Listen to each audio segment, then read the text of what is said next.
So this story, we're going to keep it short. This story is kind of, I don't know if you've heard of the story of Icarus, flew a little too close to the sun. That's going to be our story here. Dan and I work together. We spend a lot of our time with rabbit brokers. So, like, for those who aren't familiar, got sort of a diagram here. A lot of times when you need to do work asynchronously, you will publish a message onto basically a pile, and then at your leisure, you can consume from that pile. It's how a lot of things get done. But lots of problems arise from it. But basically, Dan and I have spent more time than you really should with this. So we wanted to experiment with a different backend for this. So you can see we've got a stack of VCRs here. Normally, you'd only have one for this project, but I have broken two of them in the process here. So the gist here is that normally a Rabbit broker would store its messages on disk. Super simple, super straightforward. We wanted to store them on a VHS tape. So there's a lot of confounding factors here. I probably won't cover all of them that we've hit in the 8 hours today. We've done a little bit of pre-production. You can see here, one of the times I ruined this was I soldered leads onto the buttons in here so I could network the VCR, which worked, but the tape got stuck, and when I was removing it, I broke one of the runners and could not fix it, so I didn't tell Dan about that until I had a replacement. Another confounding factor is we planned to control the VCR with this old Raspberry Pi Model A, which has 512 megs of memory, and the full payload for a message is about like 4 gigs. So that didn't work.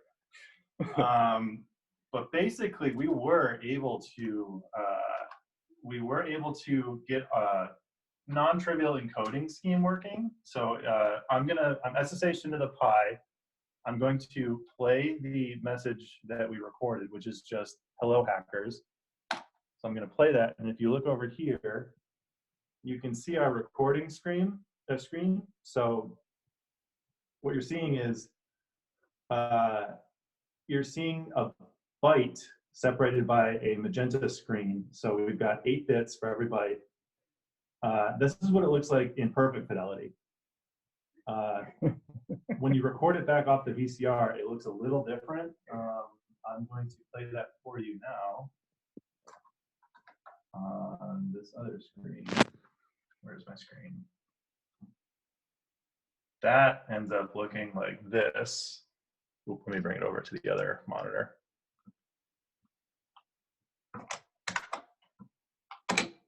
So you can see we've got familiar Raspberry Pi here, some artifacts. Not hard at all to parse. It works, decently well. We were able to write and record very simple messages, but it turns out that a task that we're publishing into the queue as celery and reading back out it actually looks. Can you see this giant blob of garbage here? It took 8 minutes to read this back out and parse it, and I also printed it out wrong, so it's very hard to read, but it's actually right. And I think I'm gonna close out with saying that we were able to get that down from 45 minutes. Oh, and lastly, let me show you what we were recording onto here. Dante's Peak. Which I don't know if this is from Blockbuster or not, but it's not great quality. I also had to disable the record functionality. Basically, it's an untapped medium, and everybody should get on the level of on VHS. So I don't know, Dan, did I miss anything here? Did we cover it all? I think you nailed it. We managed to pull down a little bit over 12.5 bits per second throughput. So, pretty serious work here. Yeah, that's pretty much all we got. Yeah. Thanks, guys.